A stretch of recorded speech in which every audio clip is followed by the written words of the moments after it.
Hello, this is Joshua for Frost Dragon Designs, and today I'd like to talk to you about my physics cat, hard enamel pin.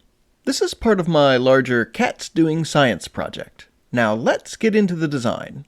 When I originally was thinking about doing this project, I knew that I wanted physics to be one of the first disciplines that I represented because I do feel like physics is kind of like one of the core sciences.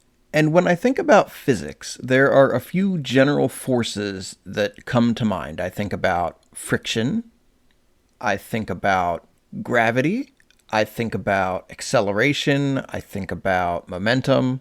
And so a lot of these concepts are very hard for me to illustrate or think about, how do I visually represent this concept in a fun way with a cat? I have a steno pad littered with ugly, ugly, ugly sketches where I was trying to figure this out. Some of them are just literally a cat with like a chalkboard and like math equations on it. Which, like in hindsight, a mathematics cat might have actually been kind of fun, but I think we're a little far along to add that in at this point. Maybe later, who knows? But I settled on gravity as being what I wanted to represent in this physics pin, and I had kind of two thoughts of how I could do this. I was thinking one could be a science kitty, trying to read a book or something with an apple like laying next to him on the ground, and maybe he was looking at the apple, kind of implying that whole apple fell on his head, Isaac Newton thing. And while that would have been fun, I decided that instead I was going to go with an illustration of a gravity well. Now, a gravity well is supposed to show kind of the interaction of bodies with how they're affecting the surrounding area.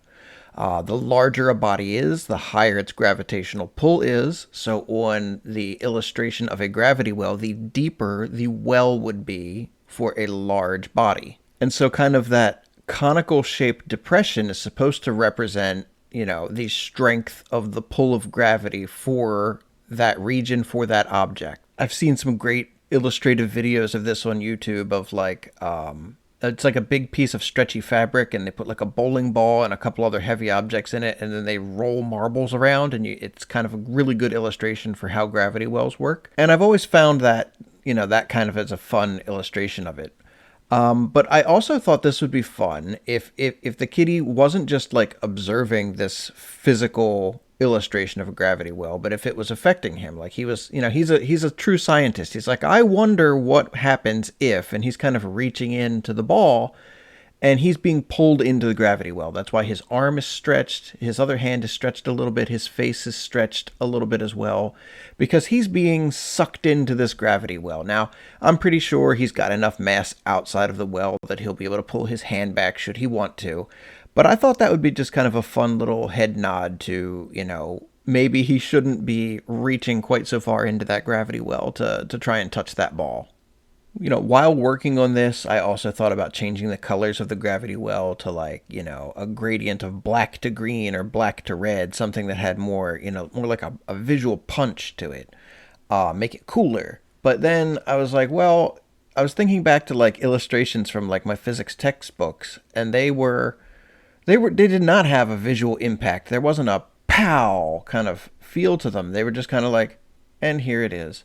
So that's why I went with the blue gradient to white and then kind of the yellow showing kind of a null zone where like the gravity well is not really affecting that area.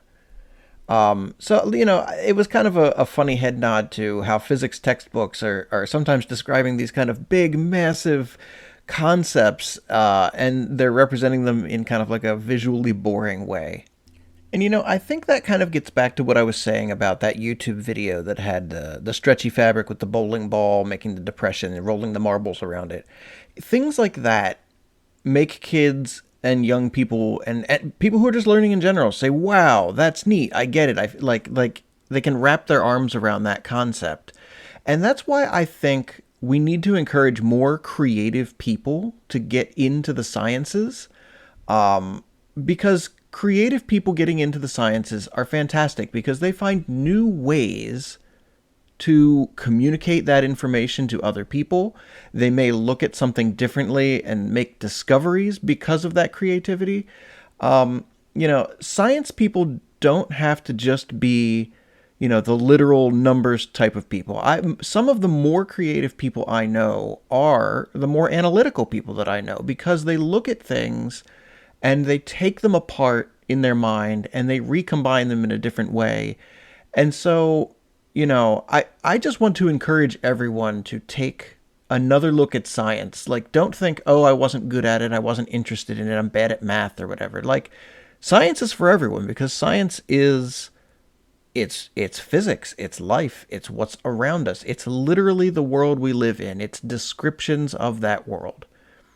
Anyway, if you enjoyed watching me make this pin, if you enjoyed hearing my thought process while I was doing this, please go ahead, like and subscribe. I have lots of videos. I put out 1 or 2 videos a week, and I would love to have you along for the next one. Thank you so much, and have a great day.